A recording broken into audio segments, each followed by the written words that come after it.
नमस्कार प्यारे बच्चों, आप सबका स्वागत है हमारे YouTube चैनल में। मैं संदीप सहारण, व्याख्याता भौतिक विज्ञान, गवर्नमेंट सीनियर सेकेंडरी स्कूल रानी स्टेशन, जिला पाली। YouTube channel physics Pinnacle Saharan sir में आप सबका स्वागत है। टॉपिकों की सीरीज़ में आगे बढ़ते हुए आज हमारा टॉपिक रहेगा गाउस का नियम। हम इसके बारे में देखेंगे कि गाउस का नियम क्या है, इसकी क्या आवश्यकता है और इसके महत्वपूर्ण तथ्य और इसके महत्वपूर्ण गुणधर्म क्या क्या रहेंगे। देखिए,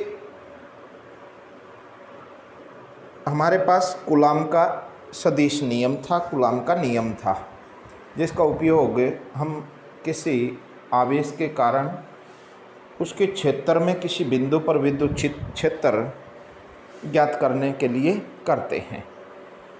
लेकिन हमारे पास एक समस्या है कूलॉम के नियम में कि कूलॉम का नियम का प्रयोग करते हुए हम विद्युत क्षेत्र की तीव्रता ज्ञात करते हैं, जो कि एक सदिश राशि है।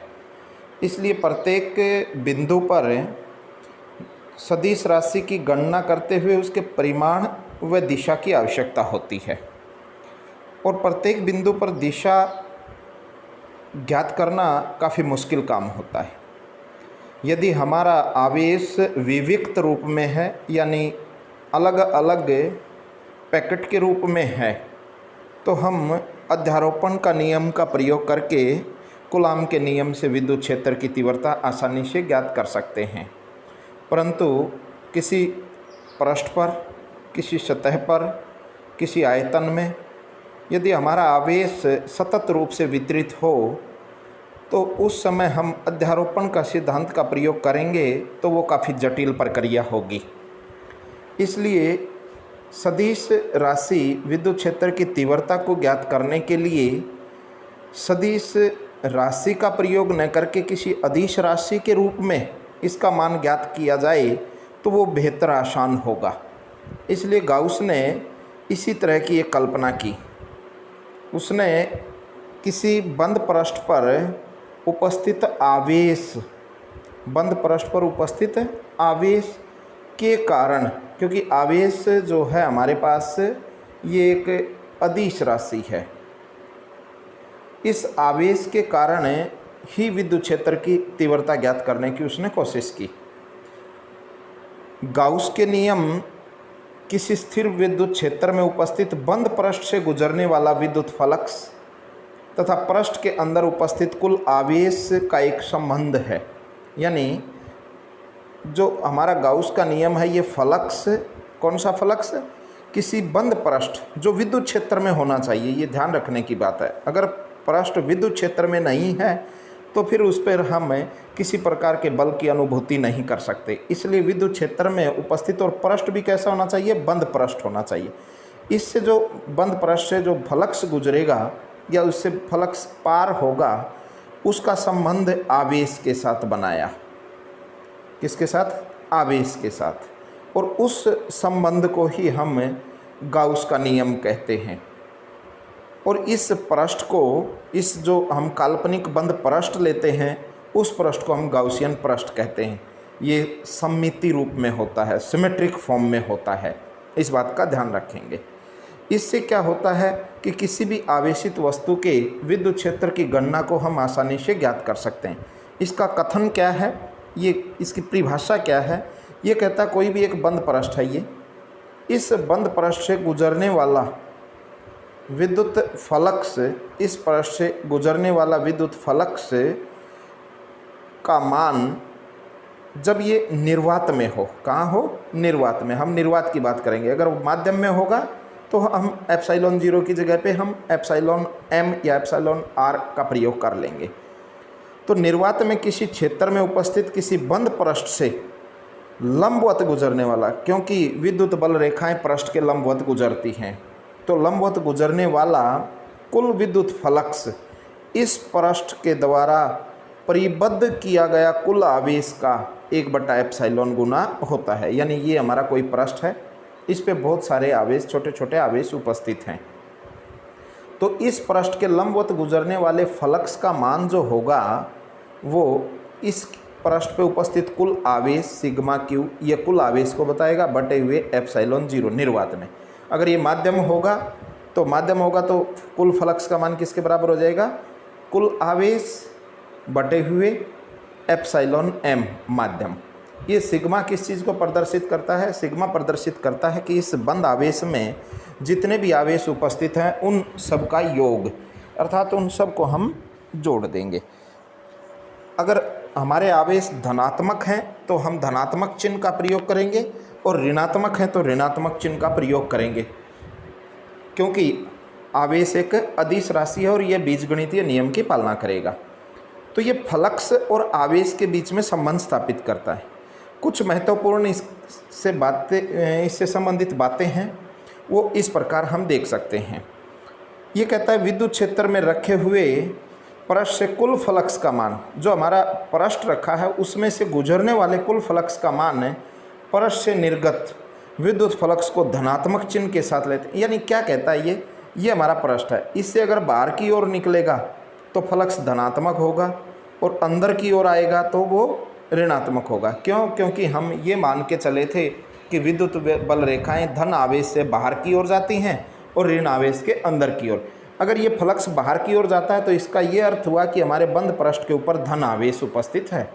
अगर ये अंदर की ओर आती हैं तो इसका मतलब है कि हमारे ये पृष्ठ के अंदर आवेश ऋणात्मक आवेश है और उसी के अनुसार हम इसका चिन्ह का प्रयोग करेंगे।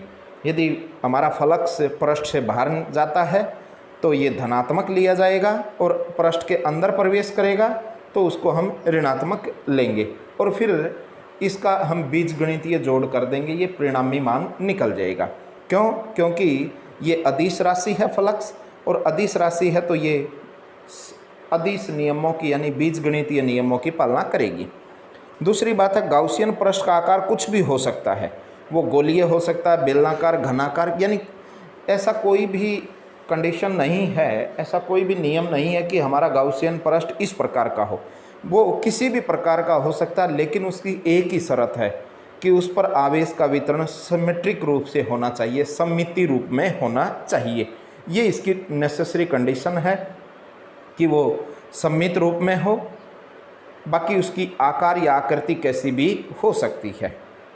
नेक्स्ट हमारी शर्त है कि गाउस का नियम गाउसियन पृष्ठ के आकार पर निर्भर नहीं करता। इस बात का ध्यान रखें कि आपका आकार छोटा है या बड़ा है, यानी आपने फॉर एग्जांपल आपने गोलाकार लिया है तो वो छोटा गोला लिया है या बड़ा गोला लिया, उसके आकार पर निर्भर नहीं करेगा। किस पे निर्भर करेगा? यह उस पृष्ठ में उपस्थित आवेश, किसके ऊपर निर्भर करेगा? आवेश की मात्रा पर, और इस पृष्ठ को किस माध्यम में रखा है उस माध्यम की निर्भरता पर। दो चीज़ों पे ये निर्भर करेगा, एक तो आवेश के ऊपर कि उस पे आवेश कम है या आवेश ज़्यादा है, दूसरा आवेश की प्रकृति पे, आवेश धनात्मक है या आवेश ऋणात्मक, और तीसरा कौन हो गया? माध्यम के ऊपर कि हमने किस प्रकार का माध्यम प्रयुक्त किया है। इन तीन चीज़ों के ऊपर ये निर्भर करेगा, इस बात का ध्यान रखेंगे। गाउस का नियम गाउसियन पृष्ठ के आकार पर निर्भर नहीं करता, हमने बात कर ली। ये केवल तीन चीज़ों पर निर्भर करेगा, आवेश की मात्रा, आवेश की प्रकृति और माध्यम। कूलाम का नियम केवल स्थिर आवेशों के लिए लागू होता है। ये इम्पोर्टेंट बात है, इसको नोट करके देखें कि जो कूलाम का नियम था वो केवल स्थिर आवेशों पर लागू होता है, जबकि गाउस के नियम में ऐसी कोई भी शर्त नहीं है। यानी यह आवेश की स्थिरता और गतिशीलता पर निर्भर नहीं करता, चाहे आवेश हमारा स्थिर अवस्था में हो चाहे आवेश हमारा गतिशील अवस्था में हो, गाउस का नियम दोनों ही अवस्थाओं में लागू होगा। गाउस का नियम उन्हीं सदिश क्षेत्रों के लिए मान्य होगा जो विद्युत क्षेत्र व्युत्क्रम नियम की पालना करते हैं। देखिए इसको ऐसे समझ लेते हैं कि गाउस का नियम केवल उन ही क्षेत्रों में लागू होगा जो इनवर्स केरला। व्युत्क्रम नियम कौन सा होता था? व्युत्क्रमानुपाती दूरी का वर्ग, इसको हम बोलते थे व्युत्क्रम नियम। तो विद्युत क्षेत्र है ई, विद्युत क्षेत्र क्या होता है? विद्युत क्षेत्र होता है कि दो आवेश था या बिंदु, किसी आवेश के कारण किसी बिंदु पर हम विद्युत क्षेत्र निकालते हैं तो उससे दूरी कितनी है, वो r दूरी मान लें तो उसका वर्ग के व्युत्क्रमानुपाती होता है, इसको व्युत्क्रम नियम बोलते हैं। तो अगर कोई ऐसा क्षेत्र हो जो व्युत्क्रम के नियम की पालना न करता हो, जैसे कहीं ऐसी स्थिति बन जाए कि क्षेत्र 1/r हो, कहीं ऐसा हो जाए कि क्षेत्र 1/r की 5 हो, तो ये लागू नहीं होगा। कहाँ लागू होगा? केवल जहाँ पर क्षेत्र आपका विद्युत क्षेत्र जो है वो r² के व्युत्क्रमानुपाती हो, तो उसी अवस्थाओं में ये लागू होगा। नेक्स्ट है, यदि कोई आवेश बंद पृष्ठ से बाहर स्थित है तो पृष्ठ से निर्गत फ्लक्स पर इसका कोई योगदान नहीं होगा। ये बहुत अच्छी बात है, क्योंकि इसके ऊपर दिसंबर 2019 के पेपर में भी आया था। इसी के ऊपर आधारित क्वेश्चन बोर्ड परीक्षाओं में कई बार पूछते हैं। वो क्या करते हैं, एक डायग्राम ऐसे दे देंगे, ये इस तरीके से, यहाँ दे दिया 5 माइक्रोकूलाम प्लस का, बाहर दे दिया -5 माइक्रोकूलाम, और यहाँ दे दिया -3 माइक्रोकूलाम। ऐसे वो पूछेगा कि किसी बिंदु पर फ्लक्स का मान या इस पृष्ठ से निर्गत फ्लक्स का मान। तो हम क्या करते हैं, कुल आवेश निकालते हैं। कुल आवेश निकालने का हमारा तरीका क्या रहता है कि जितने आवेश दे रखे हम सबको जोड़ देंगे उनके चिन्ह को साथ लेते हुए। तो कितना हो जाएगा, देखिए, एक तो ये होता है कि +5 है, ये -5 है तो 0, ये -3 तो -3 आ गया कुल आवेश, जबकि ये गलत है। तो क्या होना चाहिए इसमें आपका मान बनेगा, क्योंकि जो हमारा ये -5 है, ये तो पृष्ठ के अंदर है ही नहीं, और पृष्ठ के अंदर नहीं है तो निर्गत फ्लक्स पर इसका कोई भी प्रभाव नहीं पड़ेगा। इस बात का हमें ध्यान रखना है। केवल वही आवेश लेने होंगे जो उस बंद पृष्ठ के अंदर हो। तो बंद पृष्ठ के अंदर कौन है, एक तो ये +5 है, एक ये -3 है। तो इनको दोनों को जोड़ें तो कितना हो जाएगा, ये +5 और ये -3, तो कितना हो जाएगा, +2 माइक्रोकूलाम। ये आपका सही आंसर होगा। तो इस बात का हमें ध्यान रखना है कि केवल वही आवेश लिए जाएंगे जो हमारे बंद पृष्ठ के अंदर उपस्थित हों। अगर बंद पृष्ठ के बाहर हैं तो उन आवेशों का उस बंद पृष्ठ से निर्गत होने वाली फ्लक्स पर किसी भी प्रकार का कोई प्रभाव नहीं पड़ेगा। इस बात को नोट कर लें, क्योंकि कई बार देखा है कि ऐसा क्वेश्चन आ जाता है और उसमें हम अक्सर ऐसी गलती कर देते हैं। तो हमें इस बात का ध्यान रखना होगा। गाउस के नियम के कथन हम इस प्रकार भी कह सकते हैं। इसका दूसरा रूप है, ऊपर हमने जो रूप देखा था वो था कि फ्लक्स बराबर है कुल आवेश बटे हुए ε0, यानी माध्यम की विद्युतशीलता, यानी कुल आवेश और विद्युतशीलता के अनुपात के समान उसका फ्लक्स होता है। लेकिन अगर हम दूसरे तरीके से इसको देखना चाहें तो इसका कथन है कि गाउस के कथन के अनुसार किसी बंद काल्पनिक पृष्ठ कह लो या गाउसियन पृष्ठ कह सकते हैं, से गुजरने वाले विद्युत क्षेत्र की तीव्रता का पृष्ठीय समाकलन। देखिए, विद्युत क्षेत्र की तीव्रता अगर E है तो इसके पृष्ठीय समाकलन की बात करता है, और पृष्ठ को हमने ds से समाकलन की बात करता, तो ये समाकलन लगा दिया। किसके बराबर होगा, निर्वात में हम माध्यम निर्वात लेके चले। अगर कोई माध्यम और लेंगे तो हम ε0 की जगह पे ε m ले लेंगे। निर्वात में बंद पृष्ठ से परिबद्ध कुल आवेश वह ε0 के अनुपात के बराबर होता। देख लीजिए कि हमने वहाँ इस चीज़ को फ्लक्स कहा था, और फ्लक्स क्या होती है, E.ds। तो हम फ्लक्स की जगह E.ds रख दें तो ये भी हमारा एक प्रकार से दूसरा कथन हो जाएगा। यानी क्या कह सकते हैं इसको हम, कि किसी बंद पृष्ठ या काल्पनिक पृष्ठ या गाउसियन पृष्ठ से गुजरने वाले विद्युत क्षेत्र की तीव्रता, ये क्या है, विद्युत क्षेत्र की तीव्रता, और इसको मिला के क्या कहेंगे, ये पृष्ठ है और ये समाकलन है, पृष्ठीय समाकलन। विद्युत क्षेत्र की तीव्रता का पृष्ठीय समाकलन किसके बराबर है, ये बराबर है कुल आवेश व निर्वात की विद्युतशीलता के अनुपात के बराबर होता है। इसका ये दूसरा कथन है। इसमें ये बात ध्यान रखने की है कि हमारा जो विद्युत क्षेत्र की तीव्रता है ये भी सदिश राशि है, और ds पृष्ठ भी कैसा है, हमने पिछले टॉपिक में पढ़ा था कि क्षेत्रफल एक सदिश राशि है। भौतिक विज्ञान में हम क्षेत्रफल को सदिश राशि की तरह प्रयोग करते हैं। बराबर है कुल आवेश, उस पृष्ठ पर कुल आवेश बटे हुए ε0 निर्वात में। अगर माध्यम है तो इसकी जगह पे हम क्या लिख देंगे, ε m लिख देंगे, और हम यहाँ क्या लेके चले, निर्वात में। अब यहाँ ये ध्यान रखना है हमें कि ये वाली जो हमारी है दाएं इस बराबर इक्वल के साइन के जो दाईं ओर है ये हमारी अदिश राशि है, तो ये बाईं ओर की राशि भी क्या होगी, अदिश राशि। तो इसमें दो तरह की बाध्यता है हमारी। जो बाध्यता क्या है, एक तो इसमें ये सदिश राशि का अदिश गुणन है और दूसरा इसमें समाकलन की बाध्यता है। तो ऐसी स्थिति के अंदर हम क्या करते हैं, हम इस तरीके से इसको व्यवस्थित करने की कोशिश करेंगे कि पहले तो हमारा ये अदिश गुणन जो हमारा अदिश गुणन है यानी दो सदिश राशियों का गुणन है, ये इसको हल करें, फिर हम इसके समाकलन को हल करें। तो हम क्या करते हैं कि किसी भी गाउसियन पृष्ठ के पृष्ठ पर हम एक अल्पांश की कल्पना करते हैं जिससे निकलने वाला यानी निर्गत होने वाले विद्युत क्षेत्र की तीव्रता उस पृष्ठ के लंबवत हो। पहली कंडीशन ये लेते हैं, यानी हम जो अल्पांश लेंगे ds वो इस तरीके से लिया जाएगा कि उसके लिए विद्युत क्षेत्र की तीव्रता लंबवत हो। इससे क्या बेनिफिट हो जाएगा, अगर E ds के लंबवत हो जाएगा तो E सदिश और ds सदिश परस्पर समानांतर हो जाएंगे।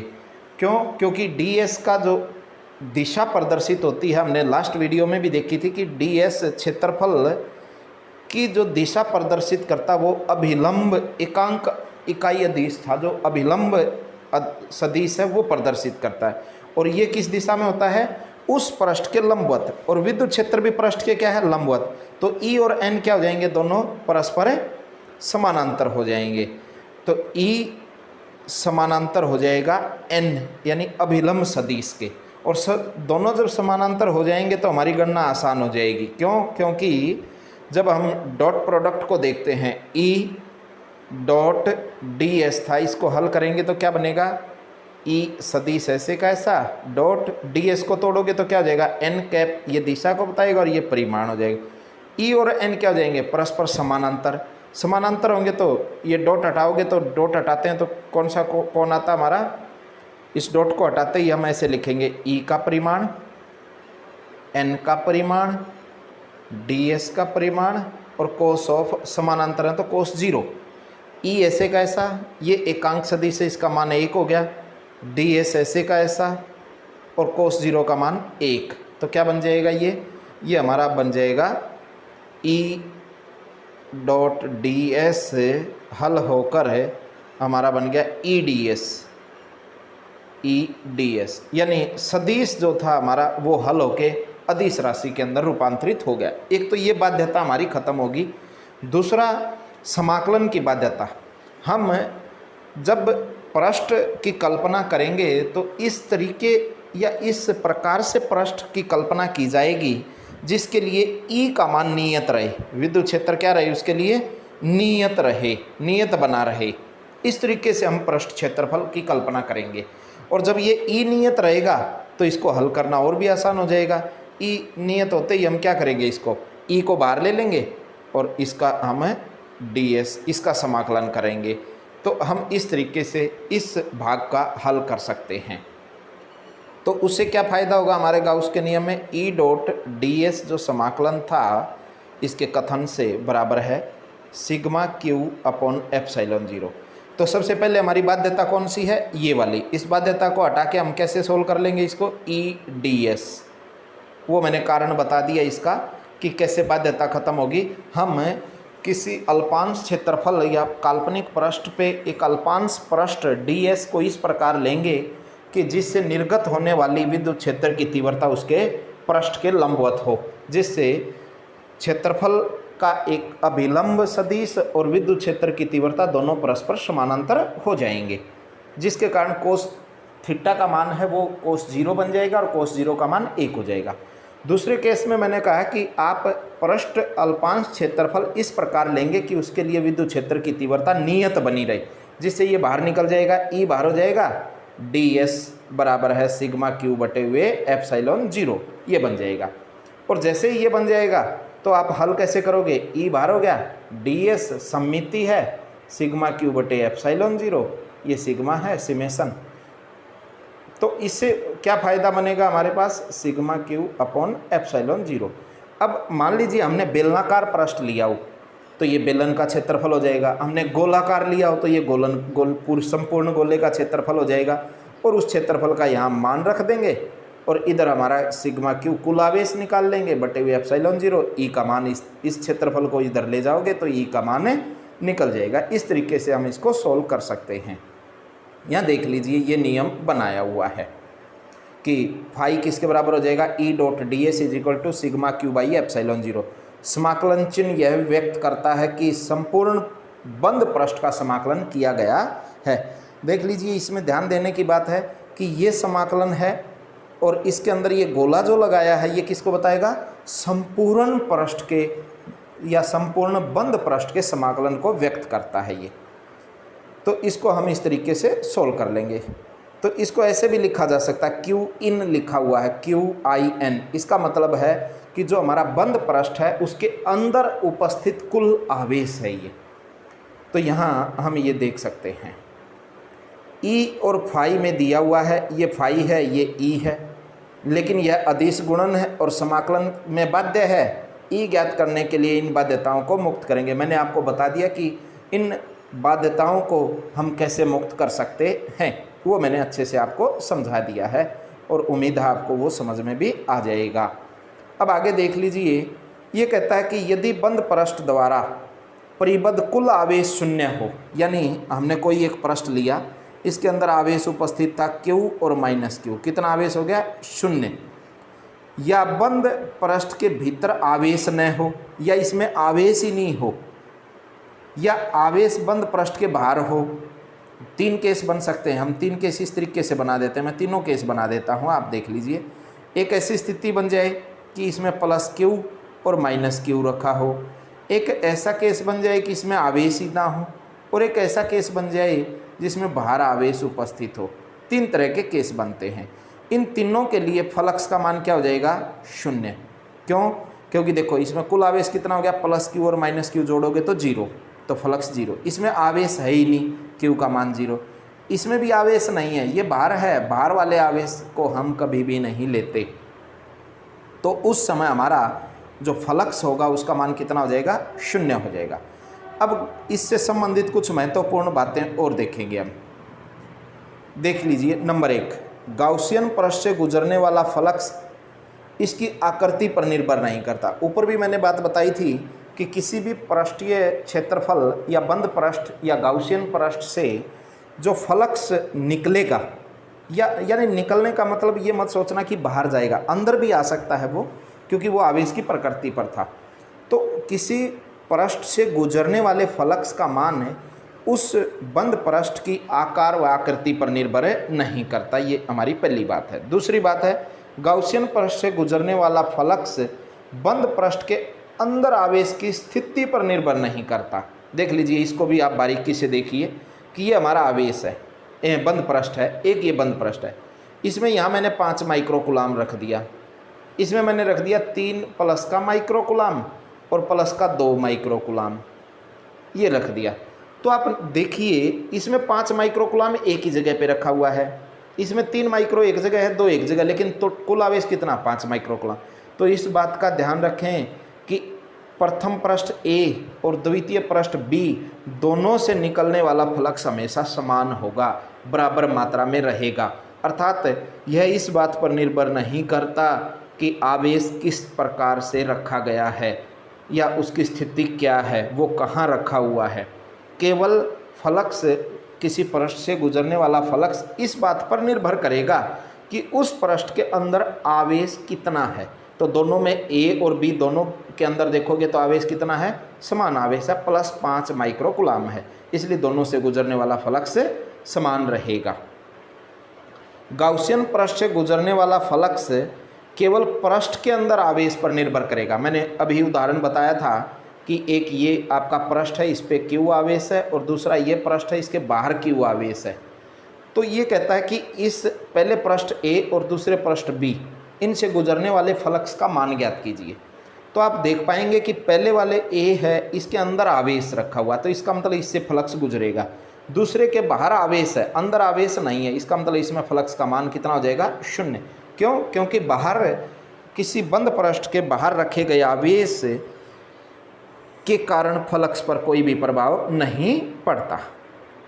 नेक्स्ट है, किसी बंद पृष्ठ में आने वाला फ्लक्स ऋणात्मक और जाने वाला धनात्मक होता है। देख लीजिए, अगर उसका कारण मैंने अभी बताया था आप लोगों को कि कोई भी पृष्ठ हो, इसके अंदर अगर हमारा फ्लक्स आता है तो इसका मतलब यहाँ पर ऋण आवेश रखा गया है। अगर इससे बाहर जाता है तो इसके अंदर कौन सा आवेश है? धन आवेश। तो बाहर जाने वाला प्लस का और अंदर आने वाला माइनस का हम लेते हैं।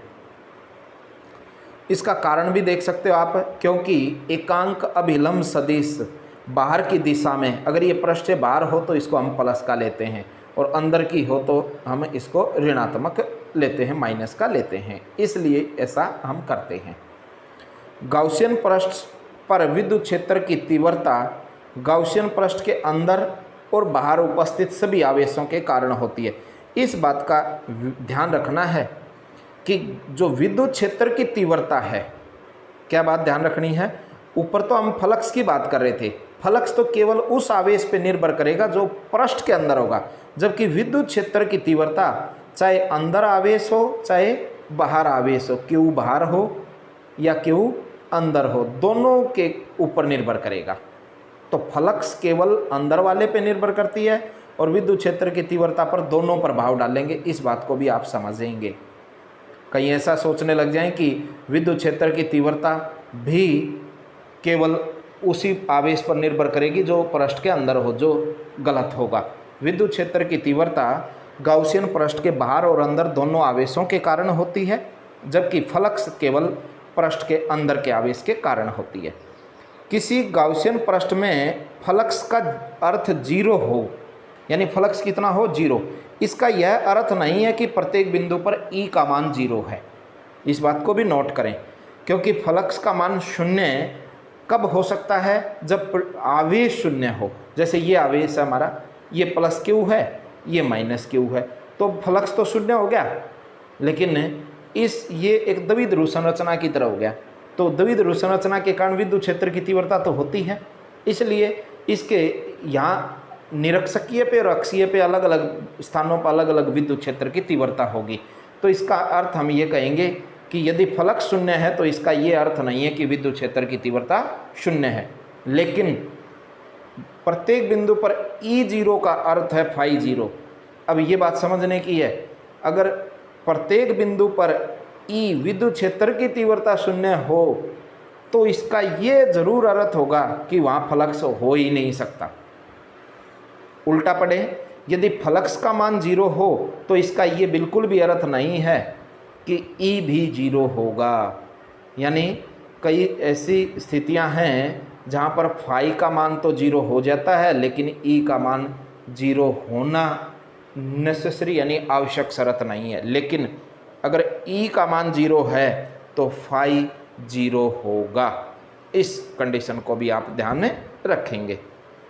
ये हमारा आज का टॉपिक था, गाउस का नियम।